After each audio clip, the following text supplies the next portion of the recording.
So I pulled up to an estate sale. It was a family-run estate sale, and I walked into the living room, started looking around. On the back wall, there was a bookshelf and a bunch of paperback books. I started thumbing through the books, and most of the books were just no value at all. However, I was going through the books, and I came across a name that just jumped out at me.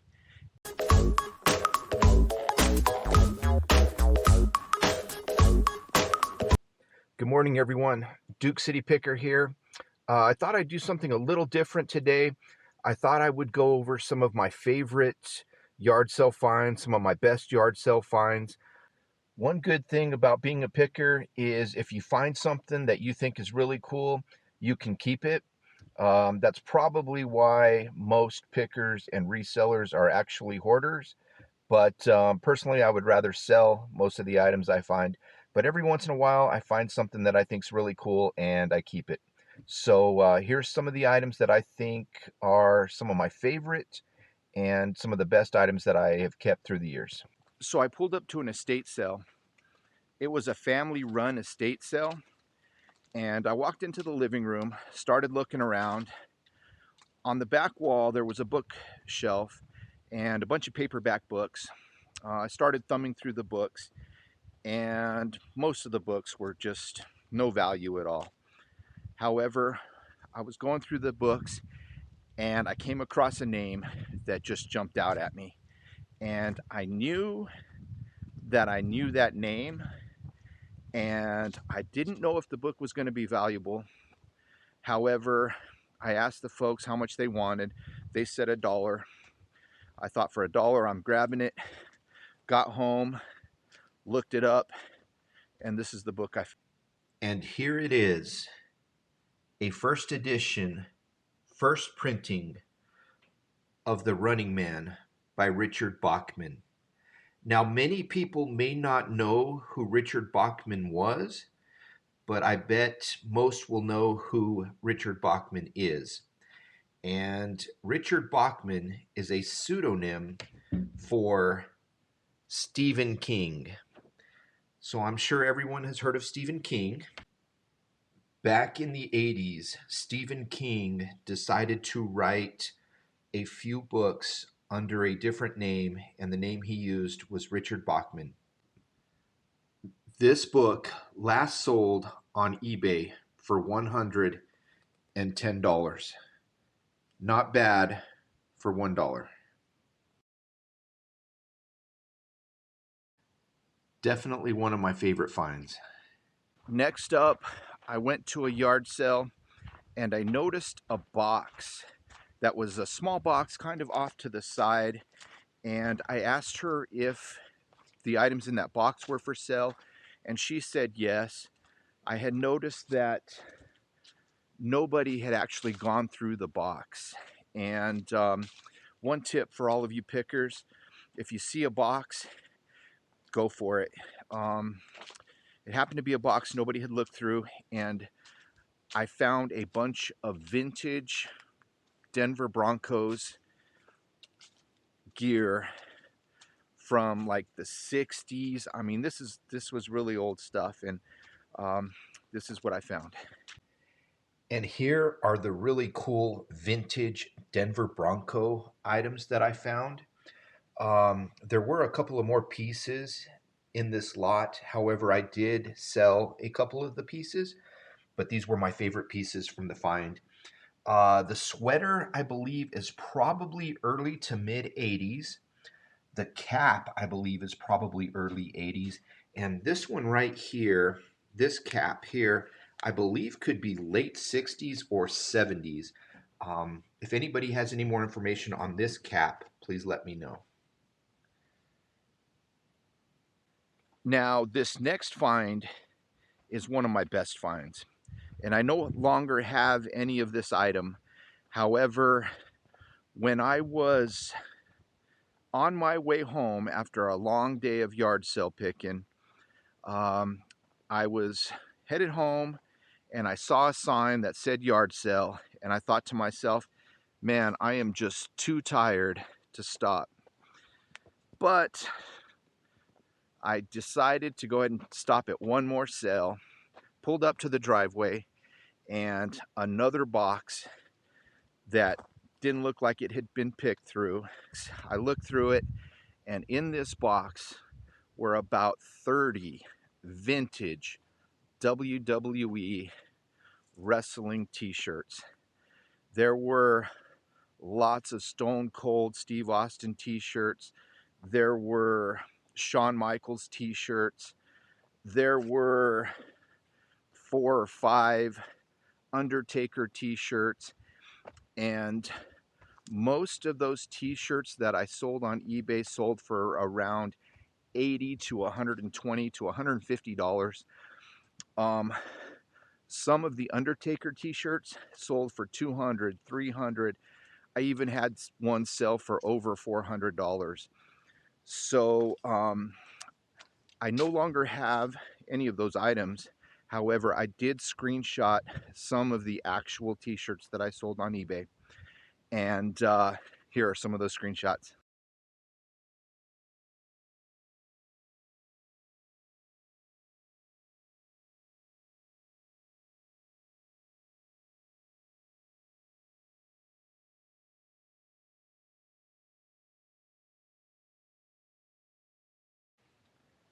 This next item, I was actually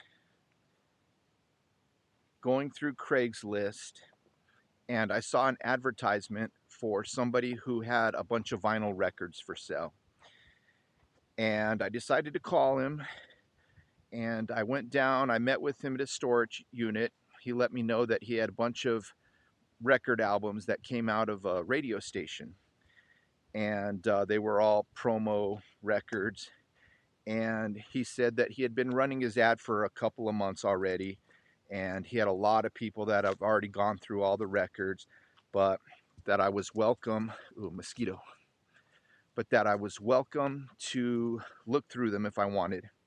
And when he said that, my heart kind of sank, and I thought, man, I'm not going to find anything. However, I started to look through a couple of the boxes. There were about 30 or 40 boxes, probably about 2,000, 3,000 records left. Started looking through some of the boxes, and there was just a bunch of junk. Nothing really valuable or worth anything. And I thought right there that I'd probably pack it up, go home.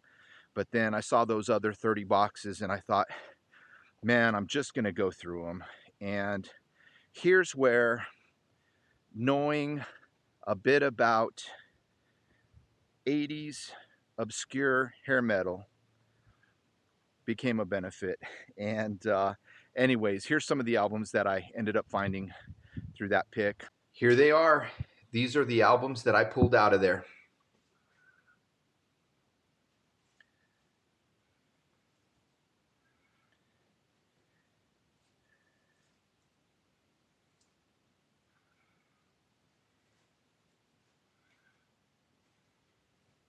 Let's go through some of them. So first up, we have the band Gorky Park. I don't know a whole lot about Gorky Park. I do know they are a Russian hard rock band. They were formed in the mid to late 80s. There was a huge music festival in Russia in the late 80s, and it was the first time that foreign bands and rock bands played in Russia at a huge festival like that. Gorky Park played with other bands like Bon Jovi, Skid Row, Ozzy Osbourne, Scorpions, Motley Crue. All those bands played at that event in 1989. This album is currently listed on eBay for $24.99 plus shipping. The next album is by a band called Barren Cross, and it is the album Atomic Arena. Barren Cross was a Christian heavy metal band from the 80s. If you're a fan of 80s hard rock and heavy metal, I would encourage you to listen to Barren Cross. My favorite album from them is an album called State of Control. This album last sold on eBay for $22 plus shipping. The next album is a band called Bonfire. Bonfire was a German 80s hard rock band. I don't know a whole lot about these guys either, but did know that they were a hard rock band from the 80s. The album last sold on eBay for $30 plus shipping. Stone Fury was an American rock band from the 80s, and this album last sold for $32 plus shipping on eBay. Michael Monroe was the lead singer for a hard rock band called Hanoi Rocks, and they were from Finland, pretty popular in the 80s. And this album last sold for one sold for $80 and another sold for $110 plus shipping. Guardian was another really good Christian band from the 80s. They have a couple of great albums, and this album last sold for $14 plus $20 shipping from Japan. So that's about $34 to get this album. And if you have never heard any of Guardian's music, I would highly encourage you to listen. They were a great band. The band Hurricane. This was another really good, underrated band from the 80s. They had a great song called I'm Onto You. And if you've never heard it, I would encourage you to listen to it. The lead singer from this band ended up replacing Lou Gramm in the band Foreigner, and he still fronts the band Foreigner to this day. Lillian Axe is another kind of more obscure band from the 80s. And this album right here, Love and War, last sold for $39 plus shipping on eBay. And this here, their self titled album, last sold for $125 plus shipping on eBay. Gargoyle, a band that I know absolutely nothing about. If anybody has any information on them, please share. Uh, they look like they are an American band, and 1988, Burbank, California. So if anyone has any information on Gargoyle, please share. There were no comps for them on eBay. Dirty Looks, another great band from the 80s. They were another kind of obscure hard rock band from the 80s. This is the album Turn of the Screw. I used to have their CD, I believe it was Too Cool from the Wire. Really loved that one. And I've never heard this one, but I'm going to have to check it out. This album last sold for $69 plus shipping on eBay. Killer Dwarfs, the album Big Deal.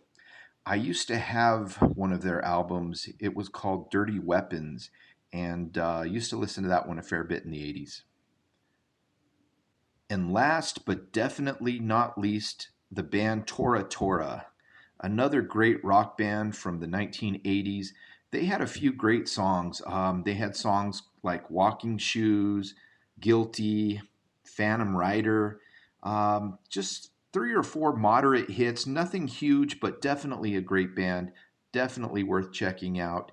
And this album last sold for $76 plus shipping on eBay. Now, here is one of my all time favorite finds.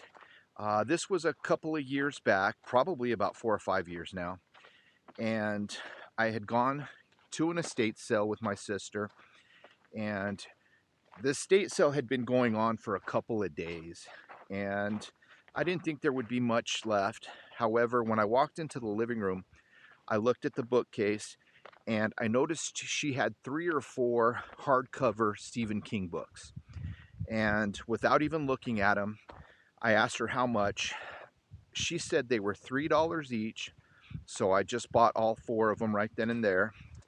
And when I got home, I was very pleasantly surprised to find this right here.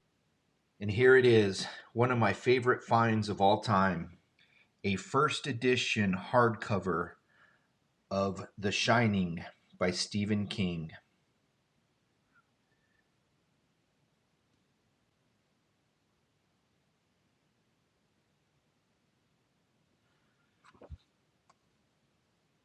This book last sold on eBay for $224 plus shipping, and I picked this one up for $3.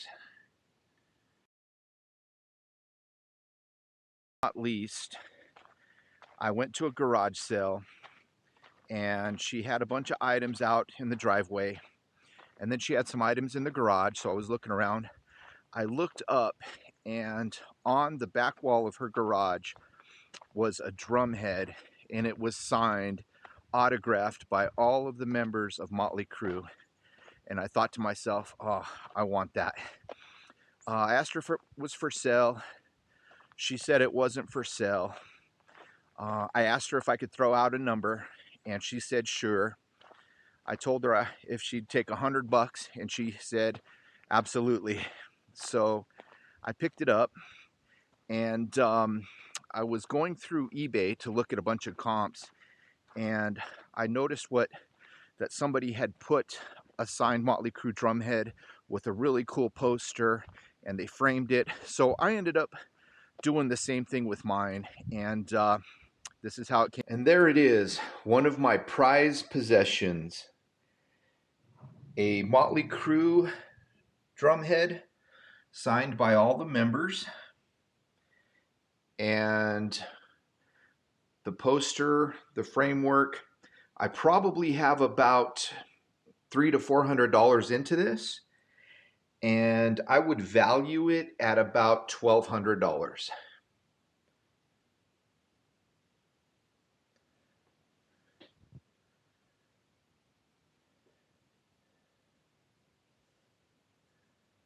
So that is it for this week. I've got some other really cool items that I've kept through the years from my picking adventures.